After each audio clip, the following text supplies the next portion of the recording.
All right, let's get right into your crypto briefing for today, September 13th. And wow, we've got a lot to talk about.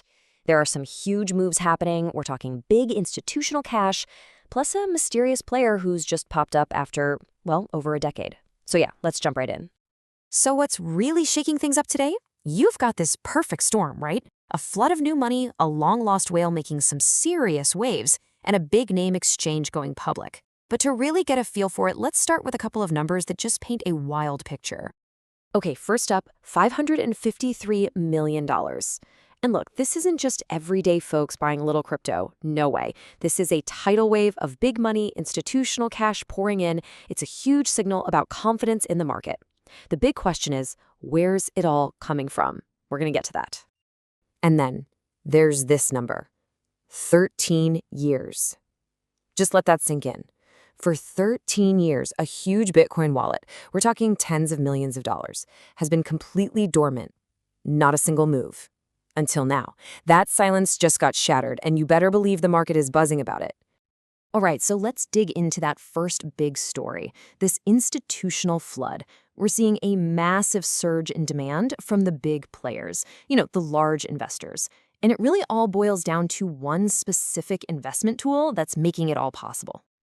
So, for anyone who's not super deep in the weeds on this, what exactly is a spot Bitcoin ETF? Think of it like this. It's a super simple way for traditional investors to buy into Bitcoin using a regular old stock exchange. You get exposure to the price of Bitcoin without all the hassle of, setting up crypto wallets or worrying about private keys. It's really a bridge connecting Wall Street to the crypto world. And let me tell you, these ETFs are absolutely on fire right now. We're seeing a sustained, powerful streak of investor demand here. We're talking hundreds of millions of dollars flowing in, day after day after day. This isn't some random blip on the radar, folks. This is a real clear trend. So you gotta ask, right? Why the sudden rush? Well, a lot of analysts are looking at the calendar and pointing to one big thing, the U.S. Federal Reserve. There's a lot of chatter about a potential interest rate cut on September 17th.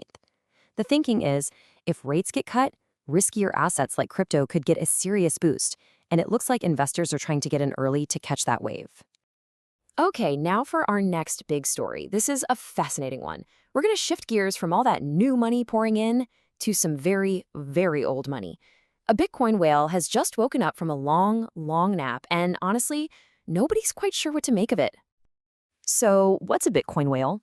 It's basically crypto slang for an individual or group that holds a ton of Bitcoin. And because they're holding so much, even a tiny little move on their part can send ripples or even waves across the entire market. That's why when a whale moves, everyone pays attention. And this is what makes this particular situation such a huge deal. This wallet, it went completely dark way back in 2012. Think about that. It hasn't made a single move in 13 years. To give you some perspective, back then, Bitcoin was worth just a handful of dollars. So for this account to suddenly spring to life, well, it raises a whole lot of questions. So what did the whale actually do with its first move in over a decade? Well, this is where it gets interesting. They didn't just dump it all and cash out. Nope. They split the funds. About a third of it went to a totally new address. Then a tiny little piece, just 5 BTC, was sent over to the Kraken exchange, maybe just to test the waters, see if a sale is possible. But the really curious part is that the biggest chunk is still sitting right where it's always been. And here's the bottom line. The market is watching this like a hawk because these kinds of moves can be a major signal. Is this whale getting ready to sell off a gigantic fortune? Or are they just shuffling their assets around? That small move to an exchange has sent the speculation machine into overdrive. Okay, so with all that drama happening, let's pull back for a second and take a quick look at the broader market. How's everything else doing today? And the vibe is definitely positive. Things are looking good. Bitcoin's up about 1%, hanging out just under that $115,000 mark. Ether's also looking strong, up 2.5%.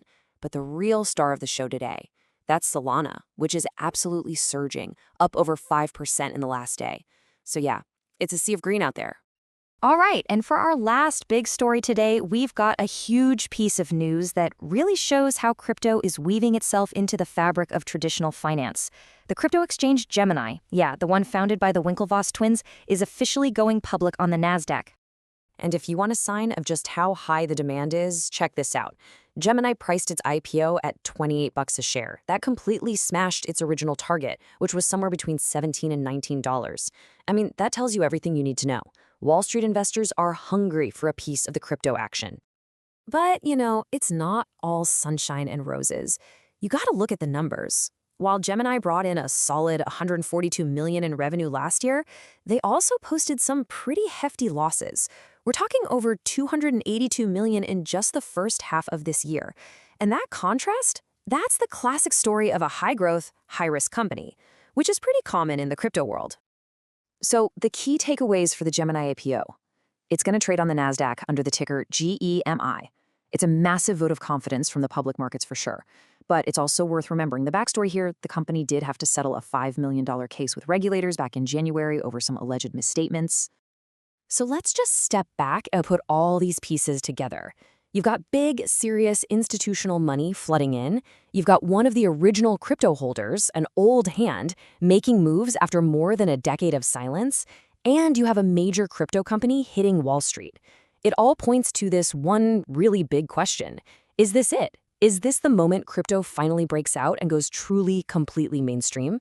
Definitely something to think about.